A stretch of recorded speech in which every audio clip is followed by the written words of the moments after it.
What's going on, everybody? Welcome back to week 2 of the Rockets Hits and Heartbreaks. Let's get right into it this week. It was kind of a shorter week with only 3 days of covering Rockets. Of course, 4th of July, Monday, I kind of talked about it on the last show. And so none of the big tracks really ran Thursday. We were back Friday, Saturday, and Sunday. It was a disappointing week. There's no doubt about it. You're going to have those when you play these. So we'll kind of go through here and kind of talk about the heartbreak kind of being just the results and the handicapping in general not being up to snuff. Let's talk about the one we did hit, well, not just one, but the bigger one that we hit this weekend, and it came at at Horseshoe, Indianapolis on Saturday, and I got it up here on the screen now. A little $90 ticket for 50 cents here, a pick 5. The good news is this actually turned into a $1 ticket because we had a scratch of a horse in the second leg, and the favorite ended up winning. That was also on our ticket, so we got it double. So we got it for $1. So basically, what happens if you have a scratch, and then you automatically get the favorite, and so the scratch of the 3 horse put us on the favorite. Well, we already had the favorite on the ticket, so that made it a $1 ticket instead of a 50-cent ticket if the favorite wins that race.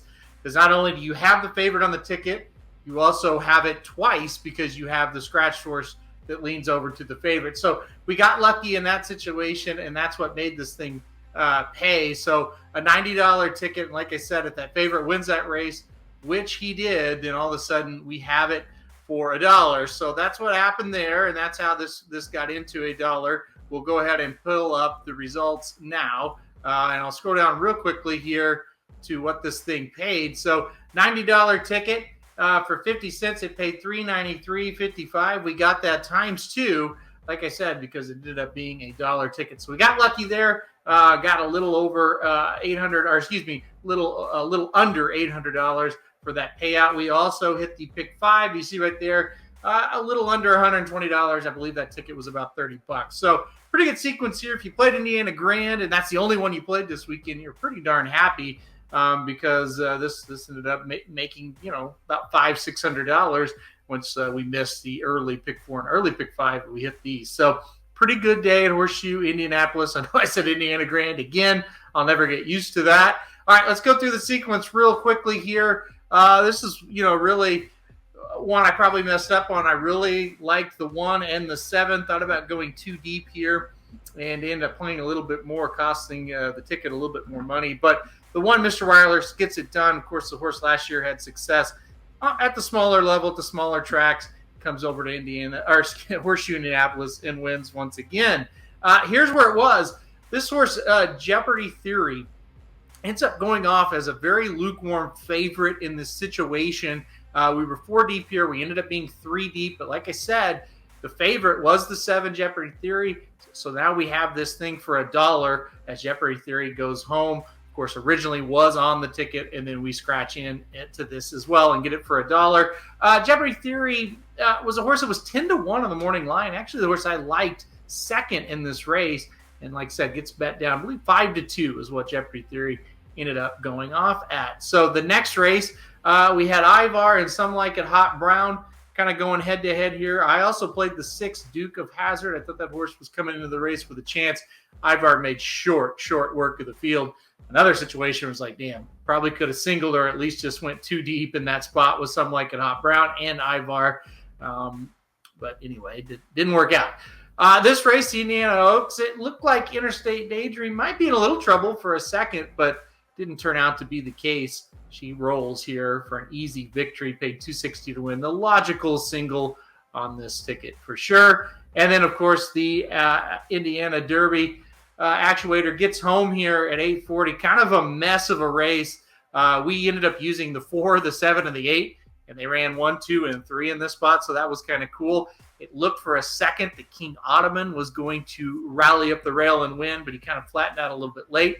If the 4-horse wins, the ticket pays $1,200. That would have been fantastic. It was okay. Actuator, like I said, for that $1 ticket, just a little bit under $800. We'll take that any day of the week on a $90 ticket for sure.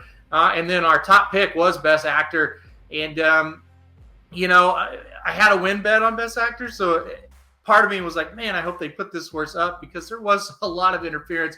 especially early in the race, right out of the gate. Rattle and Roll gets actually sandwiched. And there's no doubt Actuator caused some problems there. I thought it was 50-50 on the call of whether it's going to come down or not. So, but, Best Actor cashing the win ticket would have been great, but I think he paid about $200-300 less for the pick 5 ticket. So it was one of those things. It was going to come out about even no matter how you looked at it there. But Actuator stays up. We're in a pretty good race. What happened out of the gate, it is what it is. It certainly was not great. If you bet Rattle and Roll, I'm sure you're pissed, and you should be. Even if you forget about this pick 5, but you bet just Best Actor to win in this spot, probably should be kind of mad too, because I think it probably cost him the race.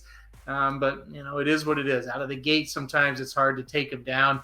Bottom line, I think Actuator, Best Actor, King Ottoman, they can go on to some of these smaller derbies and be competitive once again here. So, anyway, for the Rockets, really good hit here to get this home. Like I said, just paying a little under $800 for that $1 ticket. So got a little bit lucky that we got it for that. And but I talked about it last week. Some of these ones you hit, these pick 5s will pay even if you don't have some crazy horses. I mean, let's look at this. Mr. Wireless paid $780. Jetberry Theory $780. Ivar $440. Interstate Daydream $260. Actuator $840. That's really short prices.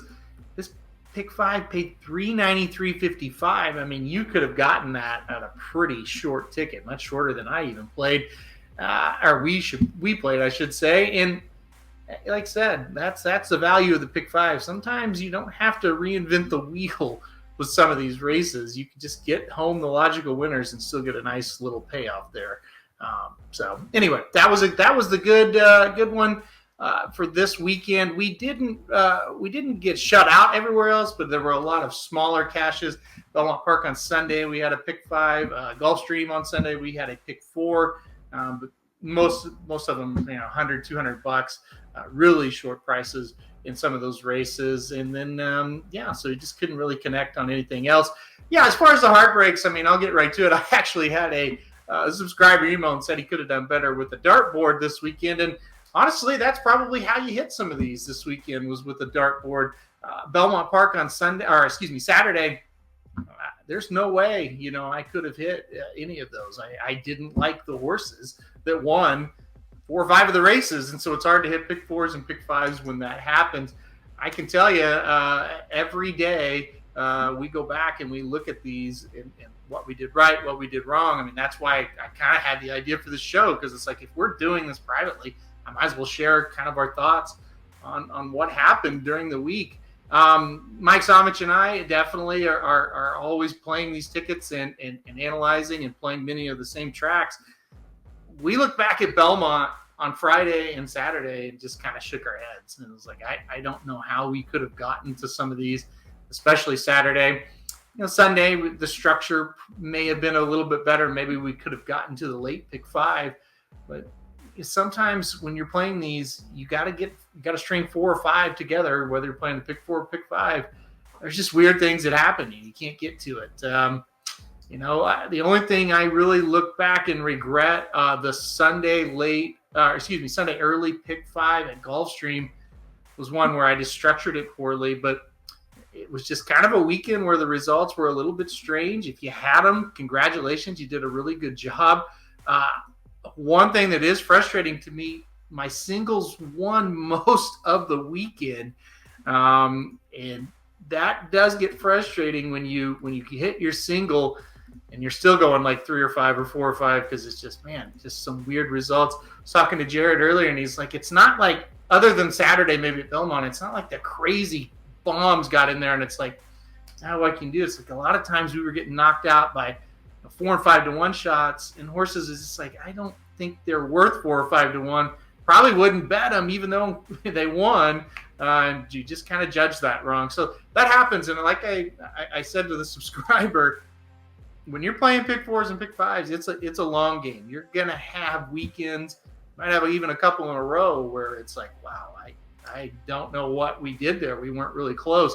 That's what happens. But when you do hit them, you got to make them pay. And that's kind of what we had done leading up to this weekend. where it was kind of a weak one. But hey, if you played just Horseshoe Indianapolis, you were happy. That was a pretty good card for us. Like I said, you hit $500-600 profit on that one. That was pretty good. Some of the other ones definitely were a struggle, and hopefully, you just shake it off and get better and be more prepared for the next week. And speaking of the next week, the best race meet in the world for my money kicks off on Thursday, and we'll have coverage of Saratoga. That'll be the main focus this weekend. Gulfstream Park as well. We're doing pretty well there, even though we didn't have too much success this weekend. We were pretty close, and I think the couple of weeks prior to that have been really good. So we will focus on Gulfstream as well. We'll have a little bit of Monmouth Park mixed in there this week as well, as we kind of wait for Del Mar to open. So this week, Saratoga, Monmouth, and Gulfstream definitely be the focus. We will have Rockets for all 40 days of the Saratoga meet. So even though we usually don't do Wednesdays, we will for Saratoga. And then the next week coming up, Del Mar will also open up, and we'll get in a pretty good groove through the rest of the summer of Saratoga, Del Mar, Gulfstream. That'll be the ones that we're really covering. So pretty excited about it. Like I said, glad we were able to hit that one at Horseshoe Indy this weekend. That kind of made up for some kind of poor days at Belmont Park and Gulfstream for sure. But we'll be back this weekend. I'm looking to bounce back. I already got a Thursday and Friday, already working on that. Get with Jared and get those things finalized. So exciting week, no doubt about it. Hopefully we can string a few home, and we'll see what happens. But hey, guys, thanks for watching. I hope you like these videos.